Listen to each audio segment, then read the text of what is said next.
la misma célula para fabricar proteínas. Entonces, una vez entra el virus, se explota allí dentro del citoplasma de la célula, ese ARN entra al ribosoma y se empieza a multiplicar muchos más ARNs del mismo virus, muchos. Se empieza a fabricar también proteínas de la cápsula, proteínas de espícula y se empiezan a formar muchos virus. Cuando ya hay muchos virus dentro de la célula, esta revienta. Y al reventar, entonces se multiplica y se disemina. Este proceso puede durar más o menos de 1 a 7 días. El problema es que una vez se revienta, las organelas internas que tenemos, que son los macrófagos y los linfocitos, empiezan a reconocer y empiezan a liberar algunas sustancias que son inflamatorias. Normalmente eso siempre sucede. Por ejemplo, si cualquiera de ustedes se le entra una astillita de madera en un dedo, inmediatamente van los macrófagos y van otras células que generan la inflamación y usted hace un pequeño absceso y el absceso no es nada más ni nada menos que esos macrófagos que quieren sacar de su organismo ese pedacito, esa astilla y bota eso sale con pus y la pus es eso, son macrófagos básicamente. Eso mismo sucede en los alvéolos, pero el alvéolo es tan delgadito que ustedes lo ven ahí que tiene una sola capa de células y al generar esa inflamación ese alvéolo se va a dañar. Genera sangre también. Al reventarse, esa sangre va a generar un coágulo y ese coágulo hace que ese alvéolo se dañe.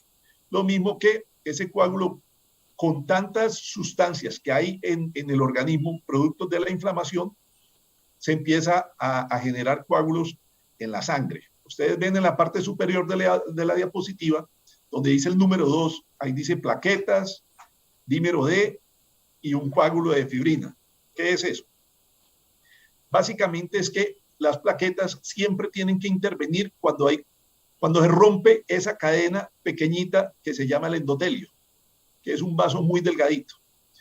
Siempre sucede en toda persona normal que tenemos pequeños sangrados de ese endotelio. Se rompe ese endotelio y entonces tiene que ir allá la fibrina y unos factores de coagulación a tapar ese huequito. Si no, andaríamos con morados todos los días por todos los lados. Pues uno se golpea, se apretó un zapato, etcétera, y uno sangra un poquito. Entonces llega la fibrina y hace, con la plaqueta, hace ese pequeño coágulo. Pero ese coágulo no puede ser eterno ni duradero, porque ese coágulo, si fuera así, se taparían, andaríamos con las venas y arterias tapadas en todo momento. Entonces, una vez tapa el huequito, tiene que destaparse. Al destaparse, se libera esa sustancia que se llama dímero D. Normalmente una persona tiene dímero D que varía entre 200 y 300 en cualquier persona. Pero en COVID nos hemos dado cuenta que las personas que tienen esta enfermedad, ese dímero D se eleva por encima de 500, 700. E incluso hemos tenido casos de 12, 13, 15 mil. Y un caso muy esporádico que tuvimos un dímero D en 150.000, o sea, está elevado miles de veces. Si se nos tapa algunos alvéolos, tenemos la forma de seguir respirando con el resto del pulmón. Es decir, nosotros tenemos 2 pulmones y esos 2 pulmones hace parte 5 lóbulos. Si nos sacan un pulmón, por decir algo, el pulmón derecho, que tiene 3 lóbulos, nos quedamos solo con el pulmón izquierdo, podemos respirar sin ningún problema. Si del pulmón izquierdo nos sacan un lóbulo y nos quedamos con un solo lóbulo, de los 5 nos quedamos con uno solo, respiramos sin problema. El problema es que no nos falle esa quinta parte. Eso quiere decir que con COVID se nos dañan algunos alvéolos. Se supone que desde que esos alvéolos no lleguen a ser tan grande el daño de los alvéolos, podemos respirar. Sentimos un dolorcito, pero podemos respirar. Pero si ya pasa de cierta cantidad de alvéolos para arriba, ya la ventilación nos va a fallar. Bueno, ahí ven ustedes entonces cómo el virus llega, se le pega a los cilios del aparato respiratorio y del alvéolo, entra, se replica, se liberan todas las citoquinas y el problema no tanto es el virus. Lo que pasa es que el virus tiene la capacidad de generar esta reacción. Es como una persona un poquito soberbia que se encuentra con uno que es dinamita, pues que no se le puede decir nada. Entonces, si este llega y encuentra que el problema es el otro, que no le va a aguantar y empieza a reventar. Entonces, nuestro organismo reconoce ese virus, que no es tan sencillo, pero reaccionamos muy fuerte. Y el daño que padecemos nosotros es por la reacción a este virus, básicamente.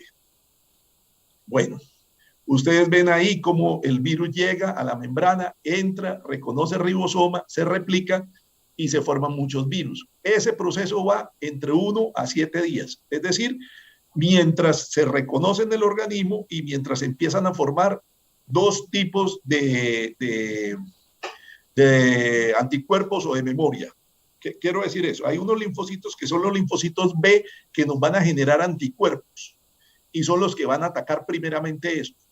Esos B también se transforman después en otro tipo de linfocitos que ayudan a presentar este virus a otras células que se llaman las células T, linfocitos T, y esos T son los que generan memoria a largo plazo. Esa memoria a largo plazo todavía la tenemos fallando en COVID, porque se supone que el más largo plazo de memoria la tenemos hasta 6 o 7 meses. No tenemos una inmunidad duradera, como decir la del sarampión. Al que le dio sarampión a los 5 años y ahora tenemos 60 años, tenemos todavía células T, que son las de memoria de largo tiempo. Pero los anticuerpos suben y a veces bajan y nos quedamos rápidamente sin anticuerpos. Los anticuerpos que genera este COVID están entre 3 y 6 meses. Por eso, ahorita vamos a hablar de las vacunas. ¿De dónde salen los anticuerpos? Entonces, pueden salir o de la infección que las personas pueden sufrir o de las vacunas. También hay anticuerpos en personas que han sufrido una enfermedad grave, es decir, esos COVID que llevamos nosotros a cuidado intensivo, que tienen una neumonía severa, el organismo ha tratado de defenderse tanto que ese plasma de ellos, o sea, la parte líquida, sin células de la sangre, está llena de anticuerpos. Ese plasma es buenísimo para aplicárselo a las personas que necesitan, solo que no es fácil conseguir a esas personas y ese plasma. Hay otros anticuerpos que los fabricamos nosotros con algunas bacterias que son específicos para esto, que se llaman anticuerpos monoclonales. Son supremamente buenos, pero son supremamente costosos. Nosotros aquí en el país rara vez podemos utilizar anticuerpos monoclonales. Y los anticuerpos maternos, los que la madre le transmite al niño a través de la leche. Esos son básicamente los anticuerpos.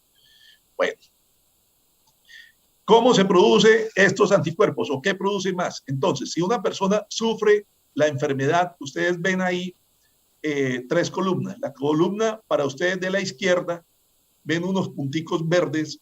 Cada puntico verde es una persona. Si la persona normalmente no debe tener anticuerpos, pero hay algunas personas que pueden tener anticuerpos cruzados, porque coronavirus hay muchos. No solamente este SARS-CoV-2, tenemos otros tipos de coronavirus y algunas personas pueden hacer anticuerpos cruzados, es decir, reconocen parte de otros anticuerpos y se defienden de esta enfermedad. Cuando una persona sufre la enfermedad, ustedes ven ahí, se generan algunos anticuerpos. Algunas personas generan más anticuerpos y otras generan muy poquitos y otras no generan anticuerpos. Cuando colocamos la primera dosis, o sea, la columna del medio, la primera dosis de vacuna, esos anticuerpos se suben. Algunas personas lo suben más, otras lo suben menos, pero en promedio ustedes lo ven que llegan hasta casi el nivel de 8. Y con la segunda dosis se sube un poquito más sobre el 8. Por eso es la importancia de las 2 dosis de vacuna. Pero las personas, no todos reaccionamos diferente. ¿De qué depende la reacción o de la generación de anticuerpos? Depende de la exposición que hayamos tenido crónicamente a todos los virus que hay sobre el planeta Tierra. Si hemos estado muy expuestos, tenemos anticuerpos para todo.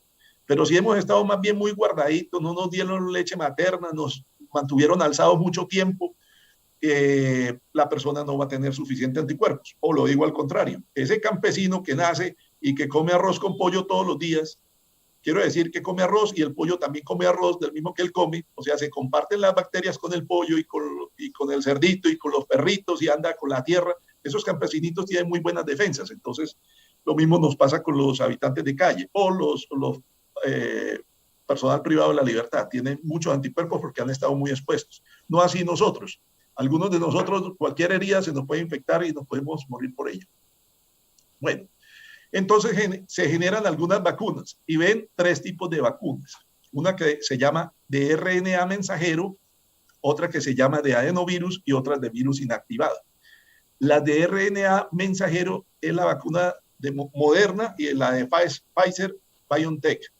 ¿Qué es esa? Esa vacuna es que le sacan un pedacito del virus, lo multiplican, normalmente en micos, en simios verdes, y cuando ya tienen muchos, sacan el RNA mensajero, una partecita de ese virus, lo meten en la vacuna y nos la ponen a nosotros, con el fin de que ese RNA mensajero fabrique partecitas, básicamente la proteína de la espícula del virus, y generamos nosotros los anticuerpos ante esa proteína. No se va a reproducir porque lo único que nos está produciendo es la capa externa del virus, y es lo que reconocen nuestros linfocitos para producir sus anticuerpos. No tiene capacidad reproductiva porque es la cápsula únicamente. Bueno, las vacunas de adenovirus es la de AstraZeneca, la de Janssen, o sea, la de Johnson y Johnson, y la rusa. Adenovirus son otros virus como los de la influenza u otros virus que fácilmente han convivido con nosotros, que ellos les encanta vivir con los seres humanos, fácilmente nos entra. Entonces cogen esos virus, le meten una partecita, o sea, el gen de la espícula o de las espinitas del coronavirus, para que y nos infectan con ella a fin de que nos generemos nosotros los anticuerpos. Esas son las vacunas de adenovirus. Y las vacunas del virus inactivado es la de Sinovac, o sea, la China. Esta vacuna, entonces, replican el virus también en esos micos verdes, y una vez tienen millones de virus, le aplican un gas, un material para inactivar esos virus, para matarlos, para que únicamente el organismo reconozca que ahí hubo un virus que está muerto, que no se va a multiplicar, pero que tiene también las espículas, tiene algunas proteínas, y hacemos reacción como si el virus no hubiera entrado, pero el virus no se va a multiplicar. Entonces son básicamente esos tres tipos de vacunas: la de RNA mensajero, la del adenovirus, la del virus inactivado.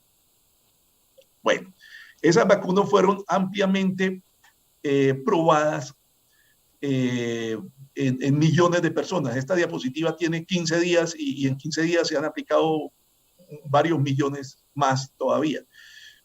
Se inició los estudios desde mayo del 2020.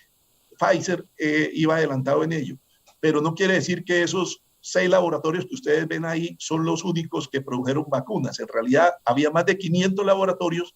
Dentro de esos teníamos un laboratorio de Bogotá, que era el Instituto de Inmunología de Bogotá, teníamos la Universidad Johns Hopkins, etcétera, muchos, pero no les funcionaba la vacuna. Solamente estos iban adelante, que les estaba funcionando. ¿Y qué es que funcione la vacuna? Que por lo menos el 50% de las personas a las que se les aplicó la vacuna hayan generado anticuerpos.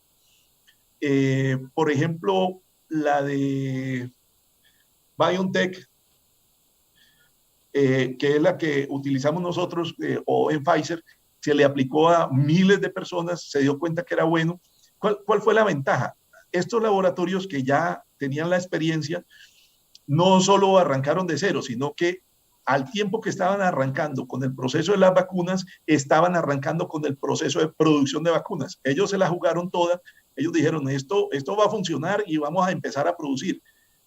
Eso les permitió a ellos ahorrarse varios años primero en saber si la vacuna funcionaba, en probarla en poquitas personas, en más personas, y poderla sacar al medio. Ellos se ahorraron todo eso, y una vez encontraron que con las pruebas de pocas personas, de medias personas y de más personas funcionó, ellos ya tenían la producción ahí montada, entonces pudieron sacarla adelante.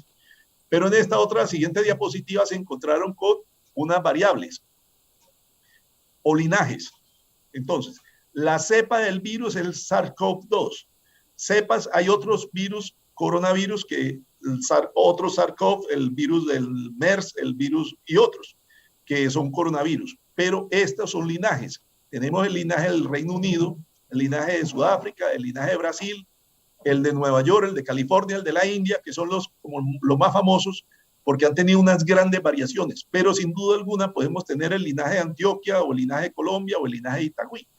Eso significa que cada vez que este virus se replica, va a generar un virus un poquito diferente del virus original. Es decir, el virus de Wuhan ya ha variado mucho conforme al virus que tenemos hoy en día. De la misma manera como nosotros tenemos nuestros hijos. Nuestros hijos se pueden parecer un poquito a nosotros, pero nuestros nietos un poquito menos. Y los bisnietos, y de ahí para adelante, no se van a parecer ya a los padres, pero tienen algunos genes de nosotros. Afortunadamente, los genes de la espícula no han variado mucho. Ustedes los ven ahí, están claramente identificados. Y las vacunas que tenemos hasta ahora están funcionando con cada una de estos linajes. O sea, tenemos la seguridad que todavía con estas 6 variaciones que tenemos están funcionando. No así podemos decir lo mismo en enero. Es posible que ya no tengamos 9 variaciones, como ustedes ven ahí, en la del Reino Unido, 5 de Sudáfrica, 11 de Brasil, sino tengamos 200 variaciones en el de Brasil, entonces se nos vuelva diferente el virus. El virus no puede ser tan letal, o sea, no puede llegar a matar a tantas personas porque no va a encontrar con quién reproducirse. Él tiende a ser más infeccioso que letal, o sea, empieza a hacer variaciones para infectar a más personas y a matar menos. Y de esa forma se vuelve una enfermedad endémica, o sea, ya empieza a vivir con nosotros. Esto es muy importante, esa tablita, y fíjense nomás en la curva. La curva nos muestra a nosotros que una vez la persona se infecta, normalmente hacia el tercer día de haberse infectado, empieza a producir gran cantidad de virus y empieza a subir. Ustedes ven que sube de 0 a como hasta el 25 en la densidad de virus y vuelve y baja hacia el día 2 y 3 esa curva. ¿Qué significa? Tienen ustedes que aprenderse, por favor, 2 numeritos. Un numerito se llama el 2 y el otro se llama el 5. ¿Para qué sirve el 2? Sirve para que cuando a usted le empiecen los síntomas, cuente 2 días para atrás. 2 días para atrás. Es decir, si a mí me empezaron los síntomas hoy, que estamos a miércoles, cuente el martes y el lunes. Y eran los días más infectantes que yo tenía. ¿Con quién me reuní en esos 2 días? ¿A quién contagié en esos 2 días? Y cuente 5 días para atrás. O sea, hoy me empezaron los síntomas, miércoles. Cuente el martes, el lunes, el domingo, el sábado y el viernes. El viernes alguien me infectó. Para hoy empezar los síntomas, el viernes alguien me infectó, pero desde ayer y antier estuve infectando a todas las personas. Esos son los días más infecciosos, para que ustedes lo recuerden. Y así sabemos nosotros cómo hacerle seguimiento. Algunas personas van a sufrir la enfermedad, otras personas van a estar asintomáticos. Normalmente,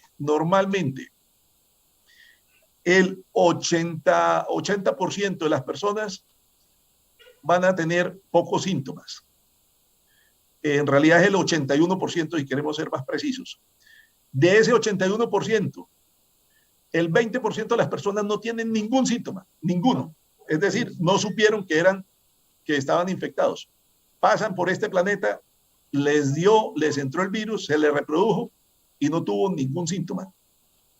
20. El otro 60, entonces va a tener algunos síntomas suaves, como si fuera una gripa o una enfermedad leve. Dentro de eso está la fiebre. Normalmente le empieza a uno fiebre 1 o 2 días. Tos y una tos leve, no es una tos que ahogue. El dolor de garganta, algunas personas le hacen una diarrea, otras personas pierden el gusto. La pérdida del gusto y el olfato es casi característico de esta enfermedad, pero ninguno de ellos va a presentar dificultad respiratoria. Esos son más o menos 4 o 5 días de esos síntomas y pasan. Normalmente esta es una enfermedad de 10 a 14 días. No hay que hacer nada. Otras personas van a sufrir una enfermedad moderada. Es decir, además de tener esas partes, normalmente hacia el día 7 o 8, la saturación empieza a alterarse un poquito, pero la toleran. Y otras personas ya generan dificultad respiratoria. Hacia el día 8 o 9 la enfermedad, un poquito más, ya su saturación empieza a disminuirse. Ustedes ven ahí un O2 menor de 94, o sea, eso es la saturación de oxígeno, que se mide con un aparatico que se pone uno en el dedo que se llama el pulsioxímetro. Si está en menos de 94 ya nos está generando alarma. Y ven otra medida que dice el PaO2 y el FiO2. El PaO2 significa la saturación de oxígeno que usted tiene, o sea, es ese mismo, el 94%. Y el FiO2 es la cantidad de oxígeno que le está suministrando. El FiO2 del medio ambiente básicamente está al 21%, pero algunas personas de estas nos toca ponerle o una cánula, o un Venturi, o un tubo, y a veces al 100%. Entonces, esa división entre el O2, del PaO2 y el FiO2, esa, si está menos de 300, esa división se multiplica por 100. Si da menos de 300, este tiene una enfermedad severa, su frecuencia respiratoria empieza a aumentar y los infiltrados pulmonares se les saca una placa de tórax y eso normalmente presenta una neumonía de más del 50%. Es decir, ya esos pulmones no son capaces por sí solitos de respirar. Y a unos poquitos de todos esos 100 personas, más o menos el 5% presenta síntomas graves, que hay que llevarlos a unidad de cuidado intensivo, meterles un tubo a la garganta para empujarles el aire con suficiente presión y lograrlos sacar de allí. Desafortunadamente, la mitad de los que llevamos a cuidado intensivo salen. El resto se muere. Bueno. Entonces, se generaron por ahora estas 6 vacunas. Ya hay en realidad 8 vacunas. Pero vea qué interesante. Para octubre del 2020 teníamos 25 vacunas probándose en humanos. 95 estaban en fase preclínica, testeándose en animales, y 11 ya se encontraban en la fase 3. De las 11 salieron estas 6 que ven ustedes ahí, y ahorita tenemos 8 vacunas. ¿Cuál de esas es la mejor?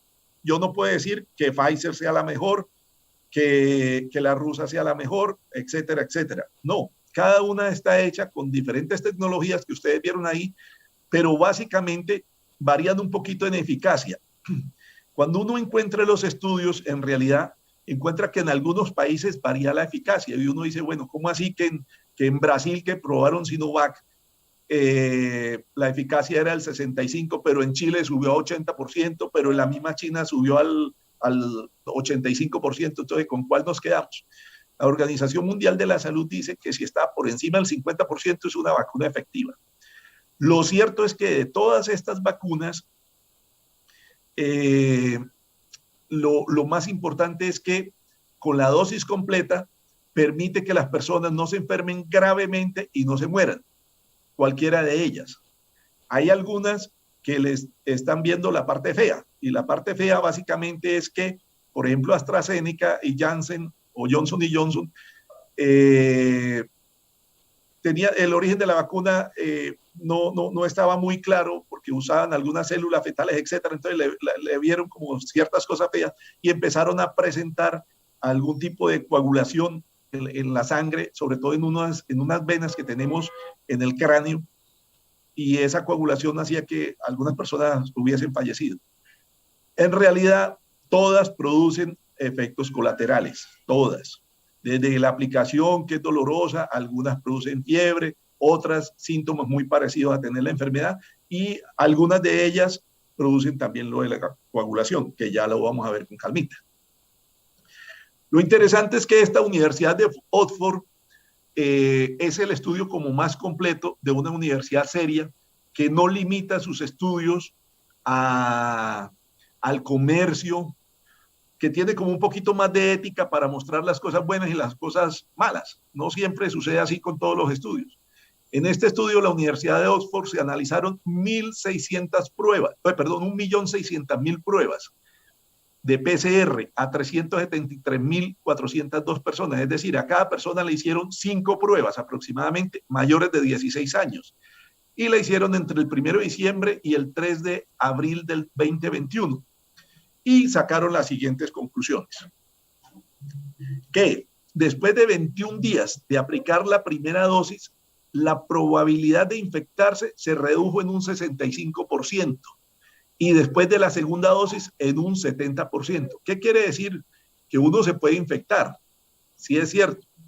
La vacuna no significa que le tapen a uno la nariz y la boca. Los virus están circulando y si alguien me habla, me estornuda, canta, grita, van a salir esos virus y me van a llegar, y por más de que me haya dado o esté vacunado, me van a entrar esos virus. Ojalá yo tenga los anticuerpos, no todos sabemos. Idealmente deberíamos saber si ya hicimos anticuerpos o no.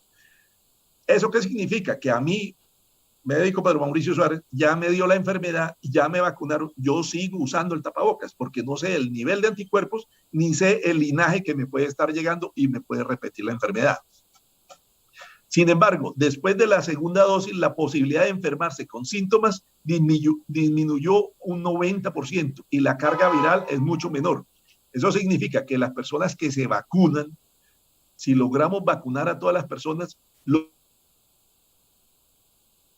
muy leves, casi el 90% de los síntomas son, logramos vencer una enfermedad grave y la carga viral, o sea, la capacidad de transmisión de esta enfermedad va a ser mucho menor. Ellos probaron AstraZeneca y Pfizer y redujeron significativamente las infecciones nuevas, infecciones sintomáticas y la carga viral, incluso ante la variante inglesa, o sea, fueron efectivas. Del 30 al 35% de los no vacunados van a permitir que la enfermedad siga ocurriendo. ¿Eso qué significa? Es que cada vez que sale algo nuevo, el comportamiento humano dice lo siguiente: salió un celular nuevo, no sé en cuál va el iPhone, póngale el iPhone 14. Hay un 30% de personas que quieren comprarlo y se hacen la fila, trasnochan para comprarse ese celular, el 30%. Hay un 50% de personas que esperan a ver unos 15 días cómo salió ese celular. Y normalmente del 17 al 20% de la población nunca va a comprar ese celular. Lo mismo sucede con las vacunas, porque entre el 30 al 35% de los no vacunados, o sea, no van a querer vacunarse y van a permitir que la enfermedad siga ocurriendo. Pero el 17% de la población nunca se va a vacunar, y si nunca ese porcentaje de la población no se vacuna, la enfermedad persiste. Lo mismo nos pasó con sarampión. Casi lo vencimos, casi vencemos y erradicamos el sarampión. Pero en España había un grupo de personas antivacunas que no se dejaron vacunar y permitió que la enfermedad volviera a resurgir, y se nos siguen muriendo más de 100,000 niños cada año por esas personas. ¿Qué concluimos acerca de ello? Que necesitamos vacunarnos todos, básicamente, incluso después de haber sufrido la enfermedad, porque cuando ustedes vieron la cantidad de anticuerpos que generamos, al haber sufrido la enfermedad, pero aún a tener la vacuna, subimos ese grado de anticuerpos. Ahora, esos anticuerpos, recuerden ustedes que las células T, que son los anticuerpos, las que nos generan memoria, esas todavía no nos generan, o sea, no son lo suficientemente estimuladas para que la memoria contra esta enfermedad dure por años. Eso quiere decir que estos anticuerpos van a bajar, y normalmente a los 6 meses posiblemente nos deben aplicar otro refuerzo de la vacuna. Y esos refuerzos se van a estar dando porque no solo por la variación o las variantes del virus, sino porque los anticuerpos disminuyan. Se va a volver algo así como la vacuna de la influenza, que cada año hay que colocarla. Que en cuanto a la hipercoagulabilidad, el riesgo es en las primeras 3 semanas. Normalmente eso sucede porque algunas personas reaccionan muy fuerte ante todo. Hay unas que huelen un poquito de hipoclorito, empiezan a toser, se comen una uva, comen piña y hacen la alergia, se brotan, les pican una avispa o una abeja y eso hacen el shock ya anafiláctico. O sea, ese tipo de personas generan hipercoagulabilidad, pero no siempre todo sucede así. Entonces, algunas personas pueden generar esa hipercoagulabilidad. Se ha demostrado que con AstraZeneca, una de 250,000 vacunados genera esa hipercoagulabilidad. Se han reportado 266 casos en 34 millones de vacunados. Pero díganme ustedes, se salvaron 34 millones de personas menos 266. O sea, es efectiva la vacuna. Esas 266, de todas formas, nosotros sabemos cómo manejar esos estados de hipercoagulabilidad. Tenemos medicamentos, o sea, no estamos indefensos a que una persona sufra esta enfermedad. Se puede manejar ese estado. ¿Qué pasó con la de Janssen o Johnson & Johnson? 1 de cada 1.000.000 de vacunados le dio. ¿Cuántos casos tiene Johnson & Johnson? 15 de 7 millones de vacunados. O sea, en realidad es muy poquito, pero también lo genera. ¿Cómo reconocemos que una persona está generando hipercoagulabilidad? Le da un dolor de cabeza intenso que nunca le había dado. Lo describen como el que jamás había tenido tanto dolor de cabeza. Dolor en el pecho y dolor abdominal. Básicamente es eso. Y ojo, porque no hay predisposiciones familiares en algunos casos. Bueno, que en cuanto a otros casos de trombosis del seno venoso cerebral, que es la venita que yo les decía que va por la mitad de los 2 hemisferios cerebrales pegado allá como de la meninges.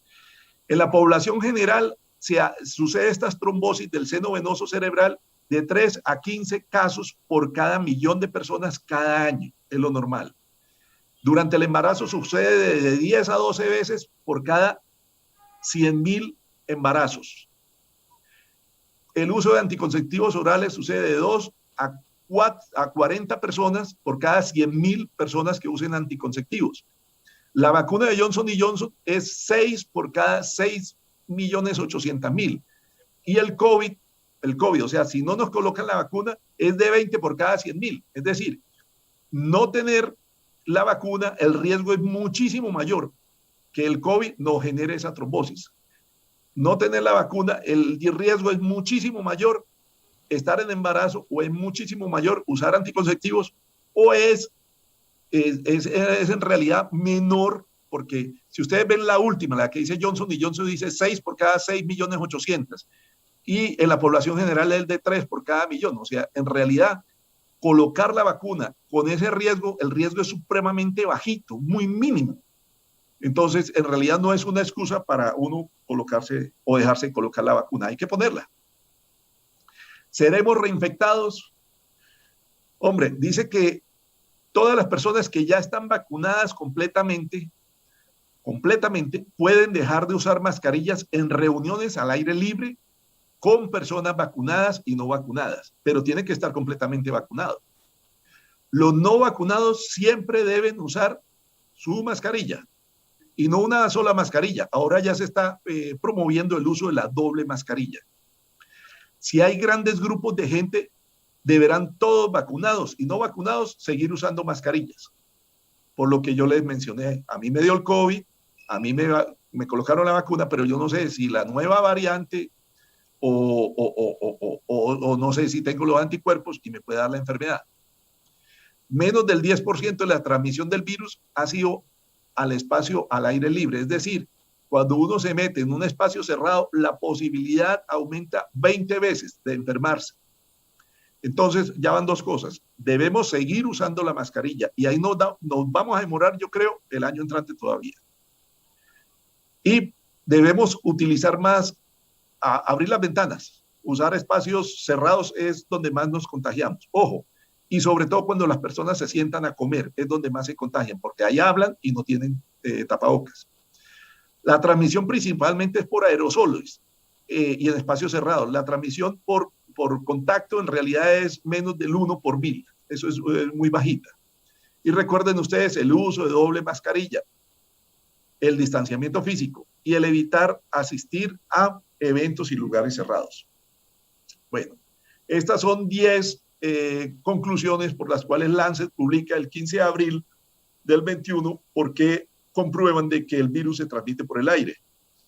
Porque solo ese tipo de transmisión y esa gran cantidad de personas puede ser explicado únicamente por los aerosoles. Aerosoles entonces son pequeñas goticas que a veces no caen, sino que quedan en el aire por 1 o 2 horas y que lo que ven ustedes ahí siguiente es que se va incluso por los aires acondicionados, se va en los extractores. O sea, si en realidad fueran gotas grandes, como lo que habíamos pensado inicialmente, que esas caían antes de 2 metros, por eso nos decían distancias de 2 metros, porque cuando uno habla, tose, estornuda, esas goticas caen a menos de 2 metros, pero en realidad encontraron que los extractores que son altos, allá encontraron el virus, significa que quedaron en el aire algunos aerosoles y se fueron, o se fueron por el aire acondicionado, o contaminaron a los del lado, o ustedes ven ahí hasta los animalitos, enjaulados y separados, los unos se contaminaban.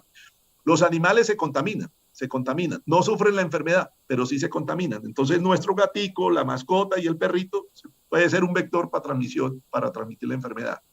Ellos no la sufren. Bueno,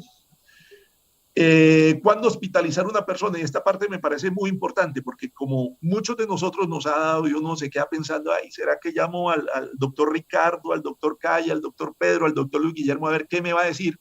Porque me dio positivo el examen. Y se empieza, el primer susto que uno tiene es cuando le dicen usted es positivo. Y casi que ese susto lo enferma uno. No se tiene por qué enfermar.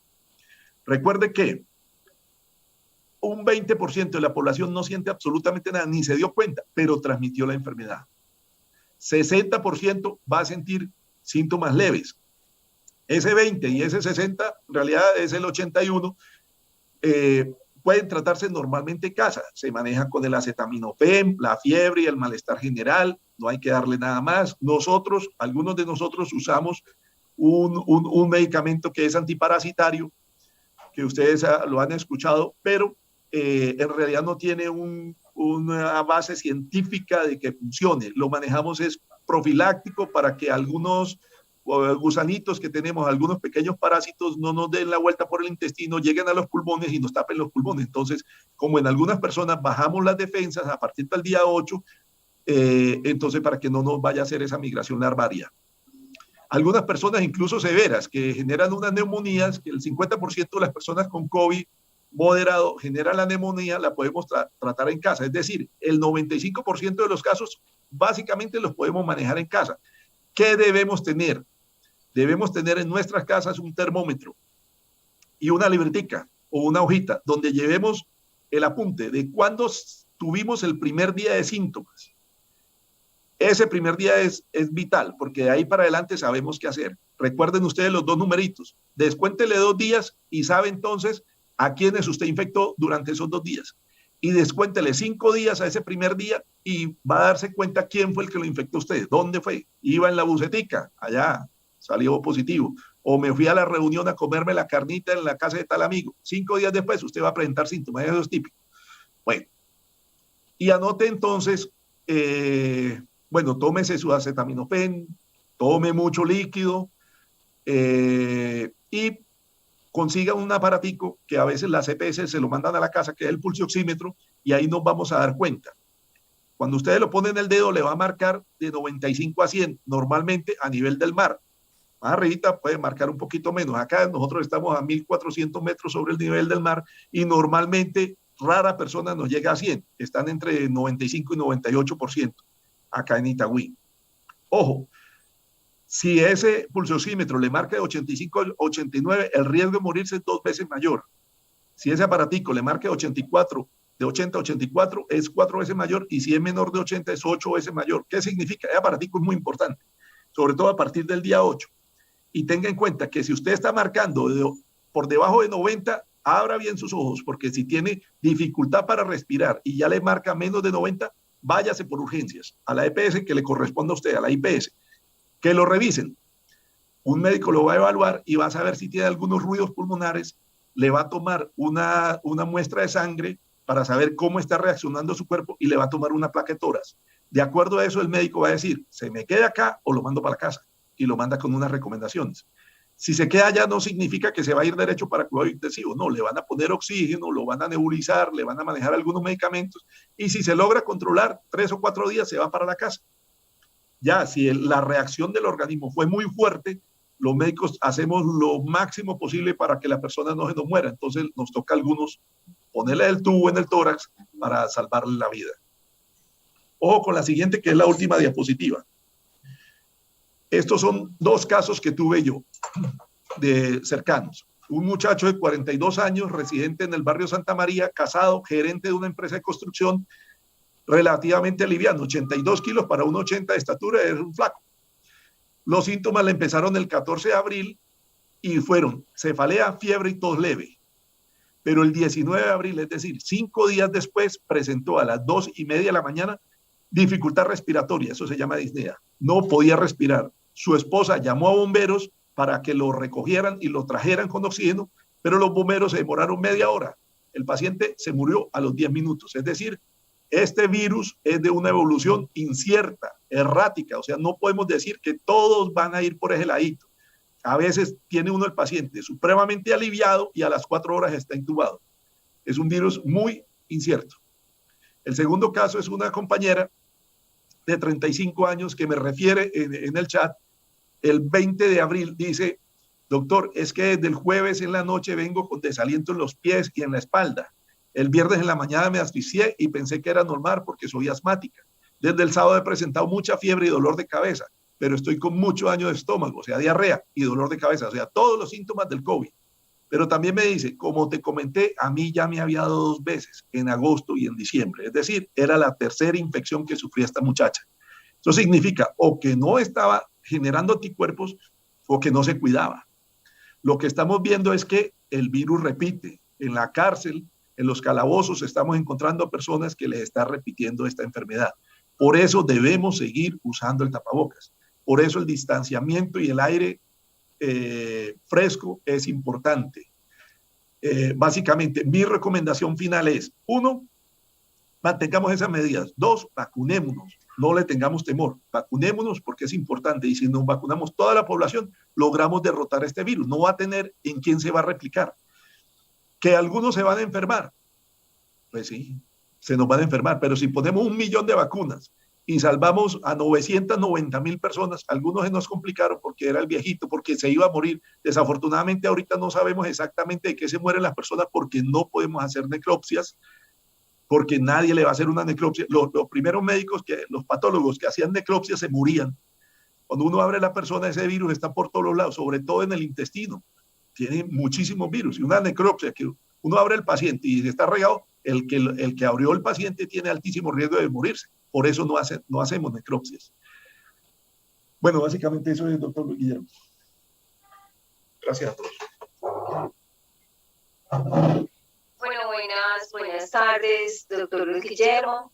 Yo tengo acá unas preguntas que han venido haciendo los docentes. Usted me dirá si las hacemos de una vez las que llevamos hasta acá o esperamos hasta el final de la presentación. Hagamos las preguntas desde ya porque no sabemos si el doctor Pedro Mauricio tenga que salir algún trámite prioritario o urgente. Entonces, aprovechemos que el doctor Pedro Mauricio está aquí, aunque voy a tratar de que él se quede hasta el final de la charla porque sé que va a haber un número muy importante de inquietudes. Entonces, así es. Vamos haciendo las preguntas, por favor. Okay. María Patricia Pino nos pregunta, para las preguntas, ya pasó el COVID-19 y me dieron de alta la EPS y me dicen que no puedo vacunarme hasta agosto, una sola dosis. ¿Puedo estar en alternancia sin peligro para mí la comunidad educativa? Bueno, mire, el que no puedo no es que no se pueda, sino que no se debe. Lo que pasa es que cuando uno sufre la enfermedad, ya está garantizado que la misma enfermedad le genera a usted los anticuerpos por lo menos por 3 meses. Entonces, uno no se debe vacunar con la enfermedad porque los síntomas de la enfermedad y de la vacuna se pueden confundir y pueden agravarse. Por eso esperamos que le pase la enfermedad a la persona, que no tenga fiebre, que no tenga gripa, que no tenga todas estas cosas para vacunarlo. Y si tiene la enfermedad, eso sí nos ha pasado, que a veces se vacuna a la persona y está incubando la enfermedad. No ha tenido síntomas, pero los va a tener. Entonces, le ponemos la vacuna y a los 3 o 4 días empieza a presentar todos los síntomas. ¿Le echan la culpa a la vacuna? No. Y si le hacemos la prueba, le da positivo. Es que estaba incubando la enfermedad. A veces, si la persona no se cuida, en la misma fila, en el mismo sitio donde se va a hacer vacunar, puede adquirir la infección y 8 días después tener toda la enfermedad. Entonces, siempre, así estemos vacunados, así nos haya dado, así sea lo que sea, debemos usar el tapabocas porque somos susceptibles a seguir transmitiendo la enfermedad. Es más, no lo dije, pero lo voy a decir.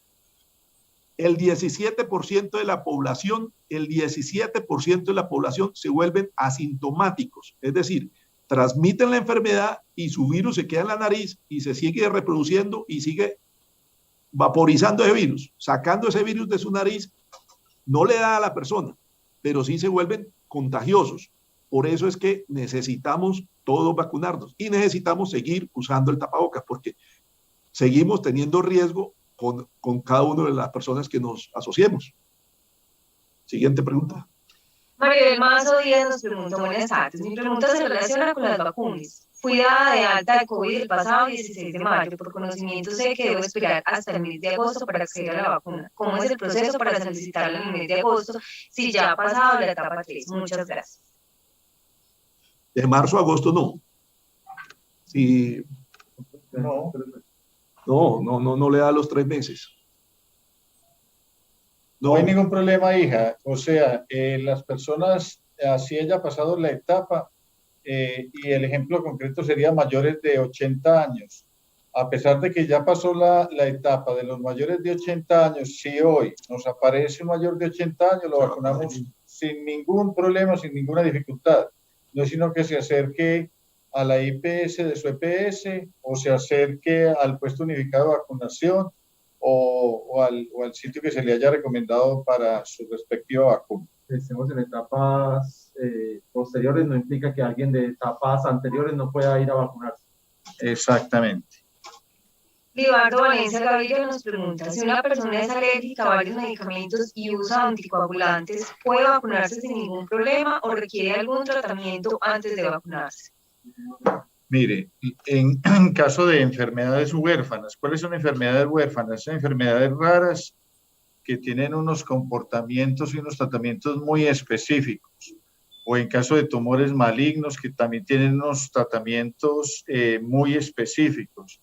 O en caso de algunas enfermedades autoinmunes que necesitan tratamiento con inmunosupresores. Eso cambia el panorama que el doctor acaba de expresar en la creación de anticuerpos que son específicos para el coronavirus y entonces pueden tener una respuesta inadecuada o bizarra. Por eso le recomendamos a esos pacientes que tienen ese tipo de dolencias o de enfermedades que consulten con su especialista si están en el momento adecuado para vacunarse. ¿Qué quiere decir esto? Que puede que por la fase del tratamiento de tuberculosis, de un cáncer, de una leucemia, de una dermatomiositis, de cualquiera de esas enfermedades que tienen tratamientos muy específicos, puede que no sea recomendable vacunarla en esas 2 o 3 o en el mes que está en ese tratamiento, pero puede que dentro de un mes y 15 días sí lo sea. Por eso es muy bueno que hablen con el especialista que está manejando su patología y les diga cuándo se deben hacer vacunar, porque siempre va a ser mejor estar vacunado que sufrir la enfermedad. Ok, dame un segundo. Luz Aide de Tortuga pregunta, ¿cuál vacuna nos van a aplicar? Miren, en eso de pronto ahora lo vamos a hablar un poquito más, pero para la claridad de todo el auditorio. Las vacunas están llegando en lotes que generalmente están entre las 500 y dígase las 2.500 vacunas, no ampollas, vacunas. O sea, para aplicarle entre 500 y 2.500 personas. Y vienen un lote específico con unas especificaciones al público que se le debe colocar. Entonces, nos llega Sinovac para adultos mayores de 80 años institucionalizados, pero después nos puede llegar Pfizer para adultos mayores de 80 años no institucionalizados, o puede que nos llegue AstraZeneca para médicos y personal sanitario independiente. Entonces, cada lote viene con una resolución desde el ministerio que nos dice qué tipo de población debemos vacunar y con qué biológico lo debemos vacunar. Gracias. Dani Zunilemos nos pregunta, si a una persona le dio COVID, ¿cuánto tiempo tiene que esperar para aplicarse la vacuna? 3 meses, 90 días. Okay. Luz Marina Aguirre, si una persona tiene muy bajas sus defensas, ¿qué posibilidad tiene el virus de superarse en el organismo? O sea, que no produce anticuerpos, por el contrario se contagia, teniendo en cuenta que de alguna manera todas las vacunas o más o menos cantidad tienen el virus. Miren, no todas las vacunas, como lo acaba de expresar el doctor Pedro Mauricio, son generadas a partir de virus atenuados. Hay algunas que utilizan RNA mensajero, pero miren, es muy fácil de concluir. Si una persona está baja en defensas, el microbio, el parásito o el virus va a aprovechar esa disminución de las defensas y obviamente esa persona va a desarrollar una enfermedad mucho más agresiva que la que tiene un buen nivel de anticuerpos para ese patógeno en particular. Luz Marina Aguirre, ¿es posible que en una persona con Alzheimer una secuela de la vacuna sea una isquemia cerebral transitoria? No, el Alzheimer es precisamente una isquemia, pero crónica, no cerebral y aguda. En el mecanismo que acaba de mencionar el doctor Pedro Mauricio, el coronavirus puede atacar los endotelios del aparato vascular, sobre todo el mediano y el más pequeño, y favorecer en cierta forma eventos trombóticos o embólicos. Ese es el desarrollo normal del virus en el aparato endotelial, como lo explicó también en los alvéolos del pulmón. pero no todos los biológicos han tenido una asociación importante con ese tipo de eventos. Algunos de los biológicos, por estudios que se han tenido con respecto a cada uno de ellos, reportan un aumento con respecto a otros más de ese tipo de situaciones. Pero eso, como lo acaba de decir el doctor Pedro Mauricio, no lo descalifica, porque el uso de un anticonceptivo puede tener mucho más eventos de esa naturaleza que la misma biológica. En resumidas, siempre será mucho más beneficioso vacunarse que sufrir el COVID-19. Muchas gracias, doctor. Elizabeth Pérez, en la tercera fase también se incluye el personal de vigilancia en las instituciones educativas.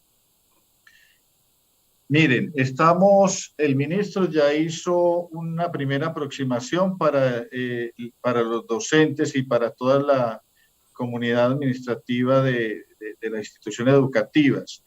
Pero una cosa es que el ministro lo diga y otra cosa es que esté soportado en una resolución y en una destinación específica de biológicos, como lo acabo de mencionar. Desde el ministerio se despachan biológicos no solamente a Antioquia, sino a todos los departamentos, con una resolución motivadora del tipo de biológico y de la población a la cual se le debe someter. Estamos a espera y creo que en cuestión de días, por no decir de horas, estemos recibiendo esa indicación del ministerio. Lo que sí quiero ser claro también es que no solamente nosotros respetamos las directrices del ministerio, sino de otro ente rector para salud en los municipios, que es el de la Gobernación de Antioquia, que también establece unos criterios según los 125 municipios de Antioquia para satisfacer las necesidades de todos ellos, no solamente la de Medellín y área metropolitana, sino la de todos los municipios. Y voy a poner un ejemplo muy concreto. La vacuna de Pfizer necesita un proceso de hipercongelación, o sea, necesita ser conservada en neveras que bajen hasta los menos 80 grados. Después de que un vial, o sea, una ampolla de Pfizer es sacada de ese proceso, tiene 5 días de vida útil. Si yo mando un Pfizer a la mayoría de los municipios de Antioquia, por fuera del área metropolitana y del Valle de San Nicolás, es muy posible que esa vacuna se pueda perder porque pasen más de los 5 días y eso sería un recurso del Estado que se perdería. Entonces, la gobernación también en las realidades y en el panorama de Antioquia sabe qué tipo de biológicos manda cada municipio. Entonces, vuelvo y repito, la Secretaría de Salud y la Alcaldía de Itagüí respeta no solamente los criterios del ministerio, porque el ministerio lo hace en una relación directa con las gobernaciones, pero las gobernaciones, conociendo la realidad de su departamento, hace un ajuste y unas adecuaciones programáticas en el reparto a los diferentes municipios de su territorio. Que nos pregunta, las vacunas por lo general requieren años de pruebas y evaluar efectos secundarios. Siendo estas vacunas de tan poco tiempo de producción y pruebas, ¿qué efectos a largo plazo traen? Muy buena la pregunta y la pregunta es todavía más,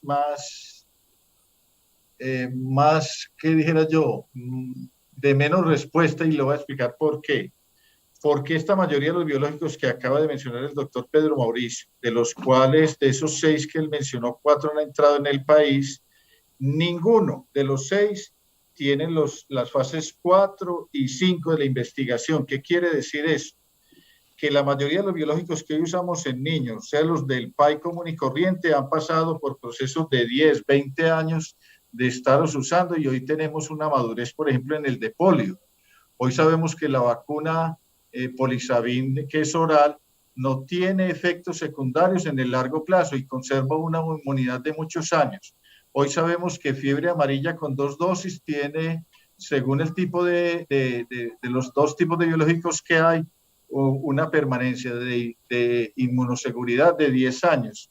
Pero con estos 6 biológicos o con los que ya hay en el mercado en otras partes del mundo, la fase 4 y 5, que es la que establece la seguridad de anticuerpos a muchos años, no la tenemos, ni los efectos secundarios a largo plazo. Entonces, hoy a la realidad de este biológico de cualquiera de ellos, no podemos decir que en 5 o 6 años pueda producir una encefalitis en el largo plazo. Eso todavía no lo podemos decir porque los estudios no nos permiten dar esa respuesta. Muchas gracias. Beatriz Elena recibe unas preguntas. ¿Ya se sabe cuánto dura la protección de las vacunas autorizadas? No, eso es precisamente lo que estaba mencionando en esta respuesta que acabo de dar. No, A los 5, a los 10 años, cuando ya tengamos un estudio retrospectivo de la inmunidad, eso que el doctor mostró aquí un poco de puntico subiendo por una columna, sabemos si la vacuna de Pfizer tiene una inmunidad a 2, a 5, a 10 años, o por el contrario, en un año hay que repetir nuevas dosis. Eso no lo sabemos todavía. Los estudios apuntan a que la inmunidad puede ser un poco más larga, pero no podemos decir en el largo o en el mediano plazo cuánto dure la inmunidad de cada uno de estos biológicos. Los Aide de Tortuga nos dice, pero con el tapabocas uno se traga su dióxido de carbono y se hace más daño. ¿Es esto cierto? Bueno, hay algunos estudios y hay algunos especialistas en la medicina que me parece que enredan un poquito más la situación. Eso en cierta forma pudiera ser verdad porque al usar yo doble tapabocas o uno de este material, de tela con el de la mascarilla sencilla, puede hacer que yo reinhale parte de mi oxígeno. Por eso no se recomienda usar tapabocas de poco flujo cuando se está haciendo actividad física, porque obviamente el consumo de oxígeno y la producción de CO2 aumenta. En ese orden de ideas, ante demandas más exigentes por actividad física o por otras condiciones patológicas, pueda favorecer la retención un poquito de CO2. Pero acuérdense que en medicina todo está sopesado en bienestar o pérdida. En este sentido, sabemos positivamente que el uso de mascarillas es beneficioso para evitar la contaminación con COVID. O sea, es más los beneficios y las bondades que tiene el uso de mascarillas que el no uso de las mismas. Listo, vamos a dejar hasta acá, doctor, las preguntas para que continuemos con la exposición. Al finalizar, hacemos otras preguntas las que alcancemos y las que no alcancemos a responder en esta capacitación, pues las enviaremos por escrito. Listo, muchas gracias, doctor. Muy bien, Paula, ¿no? permiso, doctor, discúlpame un Sí. segundo. Paula, ¿le podemos repetir a los docentes el correo institucional, su correo institucional para que envíen el formato de evaluación de la capacitación? Claro que sí, ya lo pongo en el chat, pero es paula.perez@itagüí.edu.co. Ah, perfecto. Doctor, adelante.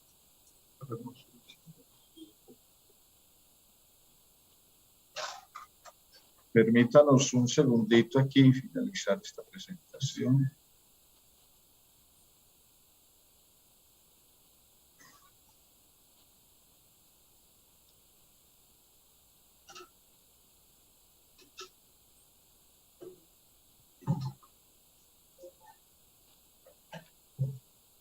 Quiero que veamos esta peliculita, cómo hacemos, llamada a los expertos nuestros.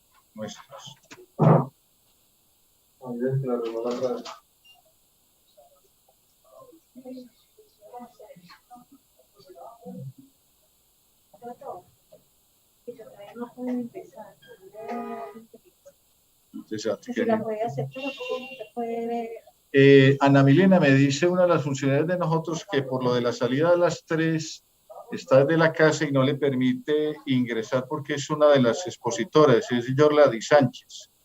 ¿Habrá alguna forma de accionar como administradora del portal que le puedas dar el ingreso? Doctor, sí, ya claro, ya mismo. Permítame un Yorlady segundo. Sánchez. Sí, ¿La vas a claro. encontrar?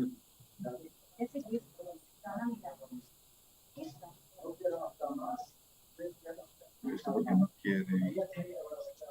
Bueno, vamos. Miren, este portal, lo están viendo. Milena, ¿se logra ver unas pestañas? Sí, Sí. sí, claro que sí. Entonces, vamos vamos a mirar este portal y vamos a empezar. Miren el departamento de Antioquia. Este es un portal que nos dice el estado de criticidad de contagios en el departamento de Antioquia. Ustedes pueden ver aquí, pues, que casi todo está en rojo, ¿cierto? Unos escasos municipios de toda Antioquia tienen un grado menor de casos, pero el grado de contagio es muy importante. Entonces, la primera realidad es que para toda Antioquia esto no deja de ser una situación preocupante. Pero quiero que miremos estas curvas de acá. ¿Cómo hago para quitar esto? Quitar esto de aquí. Debe ser un del menos. Bueno, muy bien. Esta es la realidad para Itagüí, ¿cierto? No, pero necesito quitar esto de aquí. ¿Cómo hago para bajar esto? Necesito mirar aquí. No logro ver aquí. Hacemos esto para abajo. Vamos a pararnos en Itagüí. Miren que la curva cambia un poco. Quiero que miren esta curva que estoy con el señalador aquí. Ustedes pueden ver aquí que este pico, que es el último pico, ha sido el que ha superado de manera muy superior en el número de contagios, inclusive al de diciembre, que es este que ustedes ven aquí, ¿cierto? Diciembre y enero, que tuvo como consecuencia de las parrandas de 25, desde el 15 de diciembre, pues más o menos hasta el 7 de enero, unas consecuencias del número de contagio y por ende también en el número de uso de camas UCI y de hospitalizaciones y obviamente de lo más lamentable en el número de casos de muertes. Pero miren que eso se quedó relativamente en nada a comparación del último pico que ustedes ven aquí. Para ustedes en las estadísticas les digo, los últimos 15 días no tienen validez porque no se han asentado otros casos de Itagüí que viven en otras partes del departamento, inclusive del país, ¿cierto? Y voy a poner un caso muy triste. Muchos pacientes de Itagüí que no encontraron unidad de cuidados intensivos en Antioquia tuvieron que ser remitidos a Bucaramanga, a Neiva, a Córdoba, a Bogotá, a Cali inclusive, o al Viejo Caldas, a Pereira, Manizales. Esos casos, muchos de esos casos pudieron haber muerto. Esos todavía, por un ejercicio de asocio de datos, no están todavía registrados. Entonces, este pedazo de la curva, los últimos 15 días, no son válidos para la toma de decisiones. Pero miren que el comportamiento es de un pico con unas estadísticas supremamente preocupantes que viene con una disminución progresiva del número de ¿qué? De contagios activos, para que ustedes me entiendan, ¿cierto? Y ustedes ven que nosotros en redes sacamos el número de contagios diarios que son reportados y que son conocidos por parte de este despacho. Si ustedes pueden ver aquí, estos últimos días presentan más o menos una fase de meseta. Esto es una fase de meseta, esta que ustedes ven aquí, ¿cierto? Esta es una fase de meseta y esta es una meseta no tan plana, pero sí con un comportamiento tratando de tender al aplanamiento. ¿Cuál es la situación? Esta rayita azul que ustedes ven ahí es el número de casos activos que se presentan día a día, vuelvo y repito, en el municipio de Itagüí. Eso son casos activos, que enseguida vamos a ver que los datos son supremamente preocupantes. Pero asociado al número de casos activos, también hay que decirlo muy claro, las unidades de cuidados intensivos para el caso de Itagüí, todo este tiempo, han estado al 100%. Y entonces, ¿qué es lo preocupante del asunto? Primero, que si las unidades de cuidados intensivos están al 100%, eso quiere decir que muchos pacientes que están en urgencias, y como lo acaba de explicar Pedro, un paciente puede pasar de una fase de dificultad respiratoria leve a una moderada o grave en cuestión de horas. Eso significa que un paciente entra en urgencias y puede estar necesitando en cuestión de horas una unidad de cuidados intensivos. ¿Y qué significa que haya unidad de cuidados intensivos al 100%? Es eso precisamente, que no hay camas para recibir a sus pacientes. Entonces, muchos pacientes que necesitan unidad de cuidados intensivos están muriendo en los servicios de urgencias o en los servicios de hospitalización. ¿Qué ha cambiado? ¿Cuál es la realidad en esta última semana o en estos últimos 10 o 12 días? No ha bajado el número de ocupación de unidad de cuidados intensivos, no ha bajado. Ha estado en el 100% en municipios como Itagüí, como Bello, como Envigado y como Medellín. En esos municipios, porque tenemos un grupo poblacional muy alto, las unidades de cuidado intensivo siempre han estado al 100%. ¿Qué es lo que ha disminuido afortunadamente en esta fase, en esta pequeña, digamos, fase de meseta que hay aquí? La cola de pacientes que había subido hasta 300 y en alguna oportunidad hasta 400 pacientes esperando que un paciente saliera de unidad de cuidado intensivos o muriera para poder entrar otro. Ese número ha disminuido. Ahora, ¿qué nos preocupa ante la realidad del país en este momento? La mayoría de los marchantes, como ustedes han visto, y de las protestas, muchos en su protesta no usan tapabocas. Eso significa que es muy probable que después del inicio de las marchas deba o pueda haber un rebrote o un nuevo pico en las estadísticas que hay a partir de hoy. Esa es una preocupación que tenemos. Hasta ahora vemos como con sorpresa que después de 10 a 12 días de haber empezado las marchas, debiera haber un nuevo repunte en las estadísticas que todavía no lo vemos. Entonces, quiero que conozcan estas estadísticas para que ustedes sepan, porque esta es una curva propia del municipio de Itagüí. Permítame en un segundo. Yo paso esto para arriba. Bajemos a esta otra página para que miremos algunos datos muy importantes. Miremos esta otra curva. Miren, aquí están los datos de los hospitales donde los pacientes COVID están llegando. Mire, el Pablo Tobón han llegado 171 pacientes. A la IPS universitaria, a lo que era León 13, 156. Ustedes pueden ver aquí el grado de hospitalización. Listo. Pacientes acumulados en hospitalización global, mire, 21.000. Pacientes acumulados, o sea, la suma de pacientes que hoy ha entrado a unidad de cuidados intensivos en Antioquia es de 9.436. Obviamente, ¿quién tiene más esperanza de poder entrar a una cuidado intensivo? ¿Yo viviendo en Arboletes o viviendo en Itagüí? La respuesta creo que es demasiado obvia. Pacientes acumulados en hospitalización. Mire el promedio que Pedro ahora hacía un hincapié en este dato.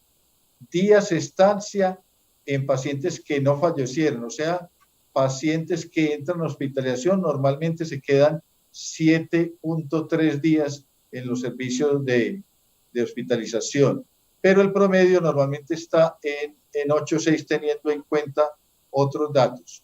Mire el promedio de días de estancia en UCI que no fallecen, mire, 15 días, o sea, el gran grueso de los pacientes que han entrado a unidades de cuidado intensivo se quedan 15 días y en promedio un paciente día en una cama cuesta 2 millones de pesos. Hagan el cálculo del número de estos pacientes. 15 días por 2 millones de pesos, ¿cuánto le puede estar costando al Estado colombiano el COVID? Promedio días de estancia en UCI. Listo, para que vamos viendo datos al respecto. Miren, promedio días de estancia totales sin fallecimiento. Promedio días de estancia totales. Estos son costos en salud que el país ni tenía la idea que iba a tener que soportar, para que vamos entendiendo cuánto está costando al país el manejo de la pandemia. ¿Listo? Miren, promedio días desde el inicio de los síntomas hasta hospitalizar en UCI. O sea, cuando empiezan los síntomas hasta que entran en unidades de cuidado intensivo, en promedio los pacientes pasan 8.3 días. Esto, para que vamos conociendo, es más normal que sea, no hay mucha diferencia en hombres que en mujeres, la hospitalización. Y aquí está por los grupos etarios. Esta dinámica empezó a cambiar. ¿Por qué? Porque la vacunación ya ha hecho cambios importantes en la dinámica de la hospitalización y de la internación en unidades de cuidados intensivos. Entonces, quiero recalcar esto. Ahora, si queremos saber las realidades para el municipio de Itagüí, nos paramos aquí y él nos va a dar los datos para los pacientes de Itagüí, ¿cierto? Ustedes van a ver que estas estadísticas cambian un poquito, pero normalmente son muy parecidas a las de Antioquia en general. Ustedes pueden ver aquí, pues, curvas con los respectivos números. Pero quiero que miremos otro aspecto de la pandemia. Este es el grado de uso de camas UCI. Miren Itagüí, miren Envigado, miren Bello, miren La Ceja, que es uno junto con Río Negro, que son los que tienen unidades de cuidados intensivos en el Valle de San Nicolás. Son los dos municipios del oriente antioqueño que cuentan con unidades de cuidados intensivos, pero miren el grado de ocupación. Entonces, miren los municipios más críticos para la atención de pacientes, cómo tienen el uso de camas UCI, la demanda de camas UCI. Eso al día de ayer, ¿cierto? Porque hoy apenas estamos consolidando los datos de hoy. Sabaneta montó más o menos 20 y pico camas UCI. Miren el grado de ocupación del 93%. Y Medellín, que tiene un número muy importante de camas UCI, tiene un grado de ocupación del 97.65%. Eso para que entendamos, este es el global normal para todo Antioquia. De 1.474 camas que hay para todo el departamento de Antioquia, 1.437 están siendo utilizadas, no solamente por gente del departamento de Antioquia, sino en esta estrategia del CRUE, porque es el CRUE, cuando entramos en alerta roja, el que regula el uso de las camas UCI. ¿Qué hace el CRUE? Recibe todas las necesidades de unidades de cuidado intensivo de diferentes municipios y él es el que regula. Por eso es muy probable que un paciente de Itagüí termine en Caucasia, termine en Apartadó, termine en Turbo, en Río Negro o, como les mencioné ahora, termine en Neiva, en Córdoba, en Bogotá, en cualquiera de las ciudades que tienen unidades de cuidados intensivos en el país, como lo hemos vivido todo este tiempo de pandemia. Y quiero también que revisemos estos datos. Miremos, estos son los datos para Itagüí. Miren, este es el número de pruebas que hemos realizado, que es un número muy importante. Itagüí nunca paró la estrategia PRAS.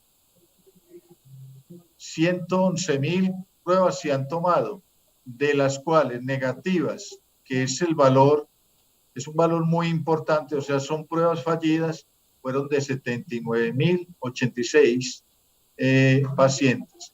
Pero miren el número de pacientes que dieron PCR, perdón, pacientes no, porque aquí puede haber, como lo mencionó Pedro, algunos pocos casos que han tenido 2 y 3 veces pruebas positivas, ¿cierto? La positividad acumulada, o sea, de todo esto es del 28%. De la última semana es el 32%. ¿Cómo así que el 32%? La tercera parte de los pacientes que nosotros le hemos hecho prueba ha dado positivo. Entonces, estos son datos para tener en cuenta. Esta es una realidad. Aquí pueden ver ustedes los laboratorios que le procesan muestras, generalmente al contributivo, al contributivo y particulares, y estos otros laboratorios, ahí falta el departamental que es el que le procesa a la población pobre no afiliada. Ustedes ven pues aquí todos los laboratorios del departamento que han estado procesando muestras. Entonces, señoras y señores, esto es una realidad que todavía es una situación para tener en cuenta en el municipio de Itagüí, para que nos cuidemos y para que no nos cuidemos solamente nosotros,